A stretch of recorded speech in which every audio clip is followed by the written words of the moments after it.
미국 중앙은행 연방준비제도가 예상보다 빠르고 강도 높은 긴축을 시사했습니다. 돈 푸는 걸 멈추는데 그치지 않고 곧바로 돈을 빨아들이는 방안까지 거론했습니다. 오늘 공개된 12월 연방공개시장위원회 의사록 내용 중심으로 앞으로 우리 시장에 미칠 영향까지 살펴보겠습니다. 황유현 신한금융투자 서울파이낸스센터 PB팀장 나왔습니다. 네, 팀장님 어서 오십시오. 네, 안녕하십니까. 자, 이 연말 산타 랠리에 이어서 1월 효과까지 기대했던 게 이제 뉴욕 증시인데 밤사이에 많이 떨어졌어요. 특히 나스닥 같은 경우 더. 왜 이렇게 갑자기 돌변을 한 걸까요?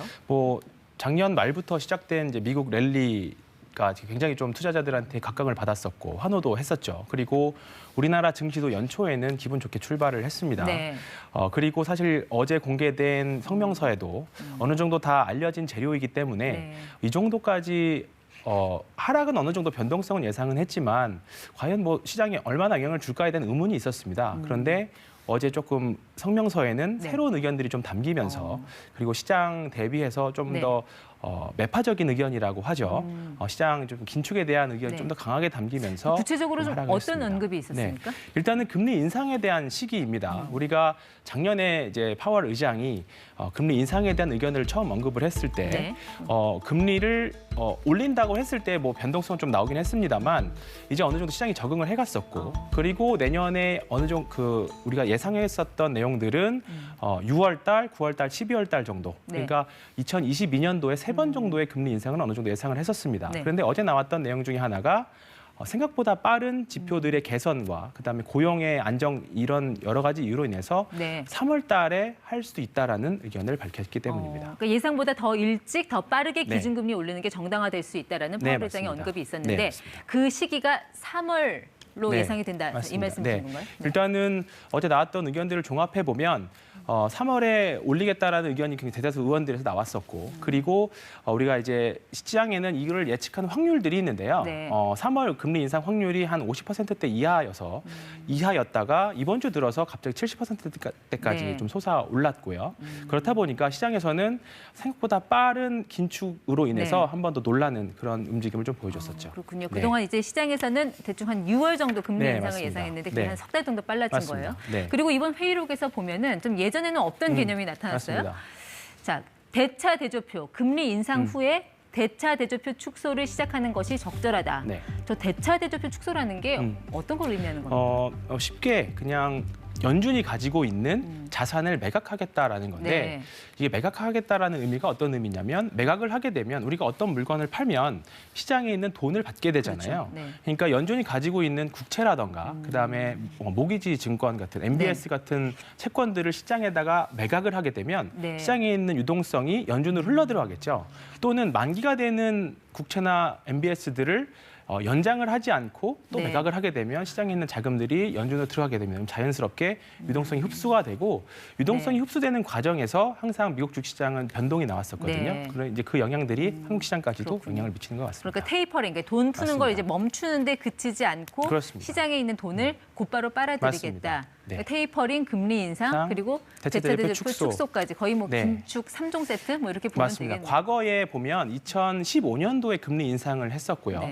2013년부터 그 이후부터 테이퍼링을 했었고 대차대조표 축소가 2019년도에 마무리가 됐으니까 한 4년에서 5년 정도 걸친 그 긴축을 펼쳤었거든요. 과거에는.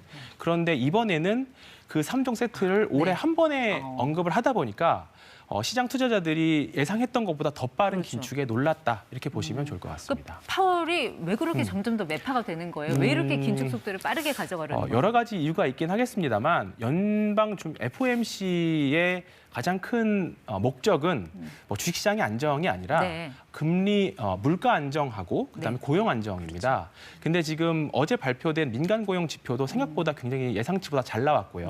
그다음에 물가에 대한 인플레이션에 대한 의견도 작년에는 우리가 다 감당해낼 수 있는 정도다였는 의견에서 일시적이라는 표현을 썼었죠. 그런데 이제 올해 들어오면서부터 우리가 좀 컨트롤해야 되겠다라는 게 된 거가 됐죠. 어쨌든 이런 미국의 통화 정책은 이제 달러의 글로벌 흐름을 크게 좌우할 수 있는 그런 요인이기 때문에 우리 증시에도 영향을 많이 준다라는 거죠. 그래서 오늘 우리 증시 흐름을 보면은 소폭의 네. 하락. 네. 그렇죠? 근데 이제 이게 어제부터 조금 분위기는 맞습니다. 있었거든요. 네.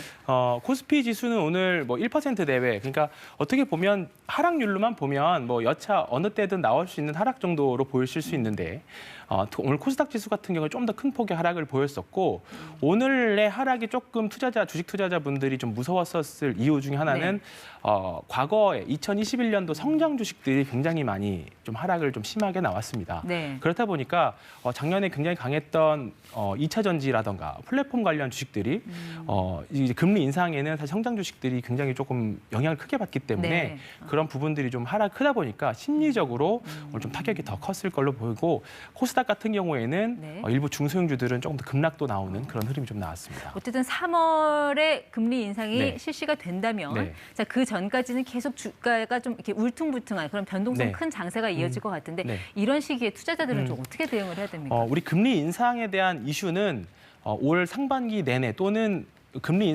실제로 금리 인상은 3월로 예상하고 있고 또는 6월로 예상하고 있지만 실제로 인상을 할 때까지는 정말 모르는 거거든요. 네.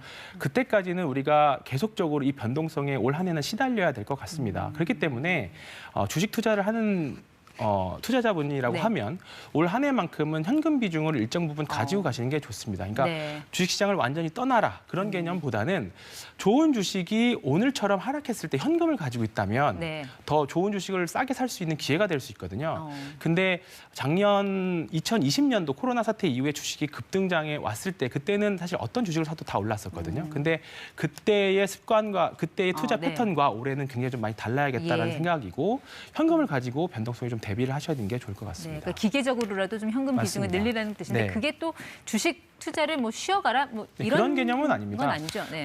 왜냐하면 오늘 떨어지는 주식들이 상대적으로 많긴 했습니다만 상대적으로 이제 가치주라고 하는 경기 민감 주식들도 상대적으로 상승을 했거든요. 네. 화학이라던가 건설이라던가 조선주라던가 정말 작년에 고생했던 주식들이 올해는 조금 상승하는 모습들을 좀 보여줬습니다. 네. 그러니까 시장의 주도주의 색깔이 바뀐다, 그 정도로 인식을 하면 예. 좋을 것 같은데 그렇다고 해서 우리가 완전히 성장주를 버리고 떠나야 되느냐? 또 그것도 아니거든요. 일정 부분 가격 메리트가 생기면 네. 또 다시 반발 매수가 들어올 겁니다. 그래서 올해는 작년에 뭐 예를 들어서 2차 전지라던가 네. 성장 주식에 좀 뭔가 투자에 집중 투자를 했다라고 하면 올해는 포트폴리오를 좀 다변화하시고 또는 이제 단기 트레이딩까지도 조금 가져가시는 전략들이 좀 필요할 것 업종별 같습니다. 종목별로 좀 성장할 수 네. 있는 섹터를 잘 선점을 맞습니다. 해서 분산 투자라는 말씀이신 것 같습니다. 자, 이게 한미 간의 금리 격차가 발생하면 또 이게 자금이 유출될 그런 우려 같은 게 있기 때문에 이제 우리 금융시장도 좀 선제적으로 적절하게 대응할 네. 필요가 있다고 보이는데요. 다음 주 금요일에 한국은행 금통위 회의가 맞습니다. 있습니다. 자, 네. 기준금리 인상될 거다라는 뭐 예상이 지금 시장에서 나오고 있는데 네. 어떻게 전망을 하시나요? 주식보다 예상하기 어려운 게 사실 금리와 환율에 대한 전망인데요. 일단은 한국은행은 먼저 선제적으로 2번의 금리 인상을 했고요. 그리고 이제 지금 컨센서스 나와 있는 거는 다음 네. 주 정도 한 번 더 인상하지 않겠느냐입니다.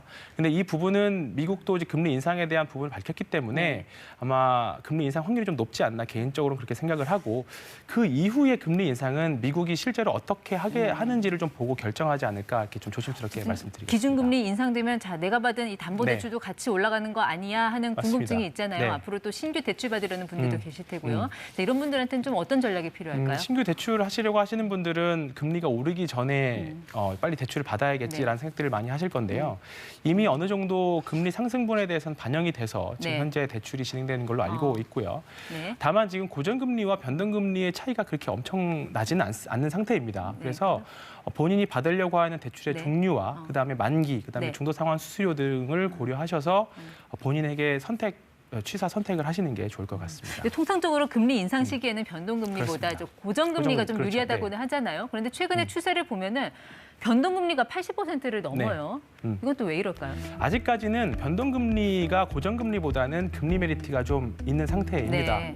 그리고 고정금리도 어느 정도 많이 올라가져 있는 상태이기 때문에 변동금리를 선호하시는 분들이 더 많은 것 같고요. 네. 근데 다만 이게 장기로 가면 이제 미국도 그렇고 한국도 그렇고 금리 인상 시기에 들어가기 때문에 본인이 받으려고 한 대출 기한에 따라서는 뭐 이제 고정금리도 한번 고려를 해보실 때가 되지 않았나 이렇게 보고 있습니다. 네, 자, 여기까지 듣도록 하겠습니다. 지금까지 ETY 황유현 신한금융투자 PB팀장 함께했습니다. 네, 오늘 나와주셔서 고맙습니다. 네, 고맙습니다.